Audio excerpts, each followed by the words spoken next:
to that, hari ini berhubung banyak yang kepo tentang hasil uji laboratorium tentang produknya Dokter Detektif Glowing Night Cream Series ini dengan NA yang baru. Hari ini Miss Gosip akan mengungkapkan hasil uji laboratoriumnya ya. Retinolnya di angka 0,26% dan ternyata itu dinyatakan sebagai produk yang overclaim. Karena apa? Karena Dokter Detektif sendiri mengklaim retinol di Glowing Night Cream Series di angka di atas 0,5%. Waduh, sukses Dokter menipu masyarakat Indonesia ya. Jadi selama ini Dokter Detektif hanya menjual zat aktif dalam produknya itu secuil sayang, tidak sesuai komposisi, tidak sesuai apa yang diklaim oleh seorang dokter detektif ya. Kenapa Dokter Detektif bisa menjual produk yang seperti ini? Katanya tidak ingin membohongi masyarakat Indonesia. Katanya tidak ingin menjadi mafia skincare. Ternyata memang terbukti lagi, bukan? Produk Dokter Detektif dengan Glowing Night Cream Series dengan NA yang baru itu tidak ada reformulasi. Wajib dipahami ya. Oke, tidak ada reformulasi. Oke, Dokter, kembalikan uang masyarakat Indonesia yang sudah Anda tipu lagi. Inilah kecurangan dari Dokter Detektif sebagai mafia skincare. Jadi, itu untuk teman-teman, kalau kalian mendapatkan ya skincare yang menurut kalian mencurigakan, silahkan kalian uji laboratorium sendiri. Karena hasil seperti ini bukan serta-merta ini adalah kesalahan BPOM. Bukan serta-merta ini adalah kelalaian BPOM. Tetapi ini adalah kecurangan dari pemilik produk. Oke, harus dipahami. Wadidaw sekali, jadilah konsumen yang smart. Approve, Dokter. Dokter sebagai mafia masyarakat Indonesia ya. Sebagai mafia yang sudah menipu masyarakat Indonesia.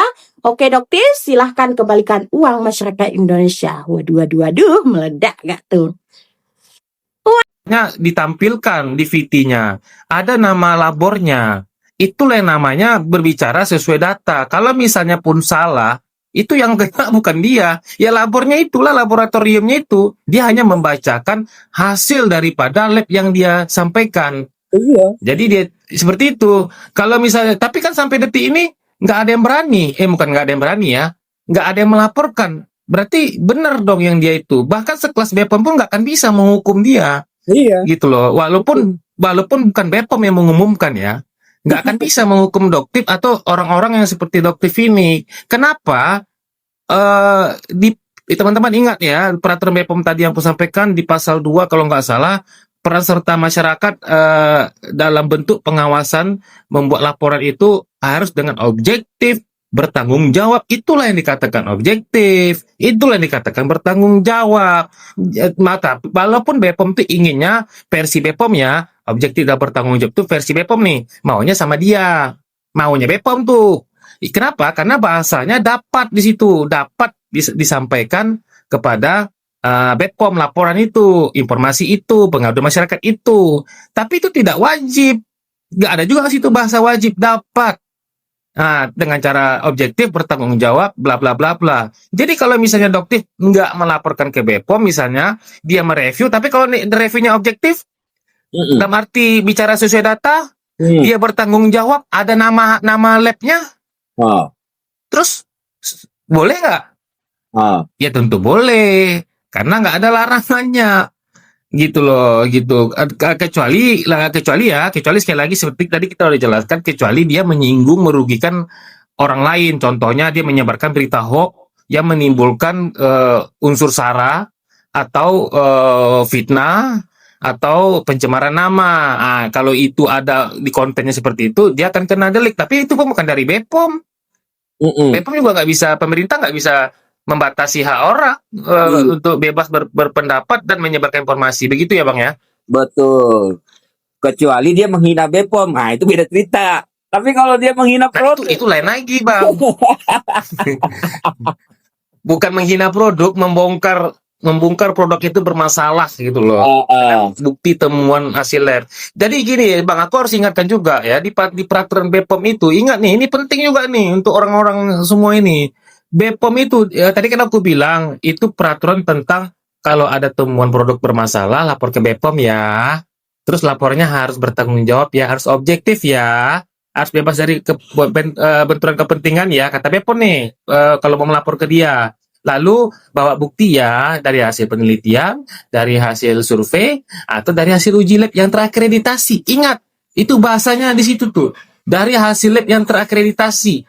Berarti kalau Doktif punya hasil lab yang terakreditasi, tapi dia gunakan untuk review juga, dia sampaikan, itu kan sudah sesuai standar BPOM, bos. BPOM aja mau lapor ke BPOM-nya bawa hasil lab yang terakreditasi, minimal itu. Ya kan? Nah, yang penting itu kata kuncinya, selama si Doktif ini berbicara by data, ya minimal dari hasil lab yang bukan abal-abal ya, terakreditasi minimal itu, karena syarat untuk melaporkan BPOM itu gitu. Yang penting kontennya saya menyampaikan fakta, ini hasilnya, ini labnya, ini laporannya. Nggak akan bisa juga dia dilaporkan pasal fitnah. Kalau itu memang sesuai ilmiah. Walaupun BPOM belum sempat merilis, belum sempat membuktikan, gitu loh. Nggak. Jadi gini Bang, soal BPOM kerja mengevaluasi, contohnya gini Bang, aku udah lapor polisi, terus aku nggak boleh speak up gitu. Itu di peraturan itu begitu. Aku udah lapor polisi, abang fitnah aku, terus aku nggak boleh viralkan. Itu maunya di peraturan BPOM itu. Ya nggak bisa lah. Tapi terbukti tapi dia nggak berani kasih sanksi Bang. Ya, kalau misalnya kita mau speak up, mau viralkan. Iya, itu karena peraturannya begitu. Karena gini loh, karena tugas dia tuh foksinya cuma Badan Pengawas Obat Makanan. Itu aja bukan menindak. Betul. Bukan menindak. Bukan menindak orang cara ya. Iya. Bukan menindak orang speak up ya. Iya, berarti tuh kalau kayak gitu, dia buat peraturan begitu menindak orang speak up, berarti tupoksinya berubah. Berubah dong. Oh. Jadi badan penerangan Bang. Badan pengawasan obat lagi. Badan penerangan dan penyiaran Bang. hanya kami yang boleh menyiarkan, hanya kami yang boleh menyampaikan informasi ya gitu kan. Iya. Aduh, parah. Kita pakai logika, Dad. Kan namanya aja Badan Pengawas Obat dan Makanan. Kalau dia menindak, dia urus review. Kalau dia akhirnya ikut menindak orang mereview atau speak up, berarti kan nambah voksinya. Terus tugasnya badan lain apa? Kalau dia semua diambil. Yang suruh ngambil orang-orang ini Bang.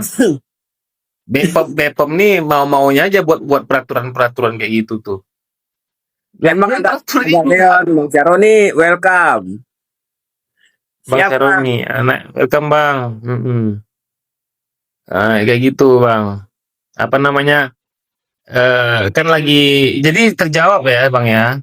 Dasar orang melarang mereview itu apa gitu loh. Apa gitu loh. Kan nggak ada. Iya, apalagi ada bahasa waktu itu kan sempat gue protes juga. Akhirnya gue bikin viral yang dibilang katanya kita nggak tahu maksud tujuan Doktif apa. Apakah ada persaingan usaha lah? Persaingan usaha itu tidak ada di badan BPOM, yang ada di KPPU, Komisi Persaingan Usaha. BPOM itu nggak boleh ikut campur. Iya, dia alat soalnya. Iya, itu ada komisinya lagi lain dengan badan. Makanya saya bilang, kok jadi ngaco ya BPOM bilang begitu. Betul. Ngapain dia bicara tentang persaingan usaha? Dia bicara tentang pengawasan aja lah, barang, obat, edukasi. Ya. Ngapain dia bahas bisnis orang? Bukan keahlian dia juga di situ kan? Iya. Karena dia alat loh. Dia kan alat yang hanya boleh berbicara tentang tupoksinya aja. Ngapain dia singgung tupoksi lembaga lain? Betul nggak Pak? Makanya kalau mau jadi netizen aja sudah. BPOM pun terpengaruh dengan orang luar jadinya. Iya kan? Ada voksi-voksinya semua di negara yang kita dudukin ini. Iya kan? persaingan usaha ada khusus, ya kan? Penyiaran pun ada khusus. Kok jadi ngambil semuanya BPOM? Iya. Sampai buat aturan hanya boleh menyebarkan informasi itu terkait produk yang diduga loh, Bang. Diduga aja pun dia bilang nggak boleh, harus tunggu dia dulu kerja dulu, Bang. Ngapain dia ngurus orang berpendapat? Itu kan dia kerja aja lah. Evaluasi aja sendiri, verifikasi aja sendiri. Kalau ada orang masyarakat yang menyebarkan informasi suka hatinya, ya suruh berhadapan sama pidana. Itu urusan polisi, bukan urusan dia. Itu urusan undang ITE, urusan undang KUHP, bos, BPOM. Dia nggak perlu buat aturan itu. Iya. Makanya aduh agak-agak lucu sih bahasa-bahasa aja yang gue dengar gitu di TV. Kita nggak tahu apa maksud tujuan doktif, apakah ada persaingan usaha atau apa lah. Lu cuma ngomong kelulusan tentang masalah produk layak apa tidak, itu doang. Iya. Nanti iya itu betul itu, Bang. Aku paham. Inilah makanya itu apalagi secara aturan yang aku baca dengan baik ya. Memang nggak ada sanksi pidananya itu sama sekali nggak ada. Silakan dibaca oleh teman-teman semua, silakan baca, buktikan, ya kan? Nih, kayak Jadi inilah yang karena terbaru, Bang Ded. Kayak yang terbaru nih, badan gizi. Apakah BPOM bisa turun tangan dengan masalah badan gizi? Nggak bisa. BGN kan badan gizi nasional.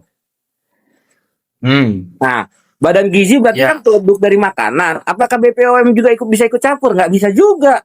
Karena yang berhak untuk mengasih wewenang itu badan gizi nasional. Oh, itu beda tupoksi, Bang. BPOM itu ngawasi produk-produk yang dipakai untuk produk yang ada BPOM-nya ya, yang ada izin edarnya itu, kalau ada di menunya itu, itu ranahnya dia.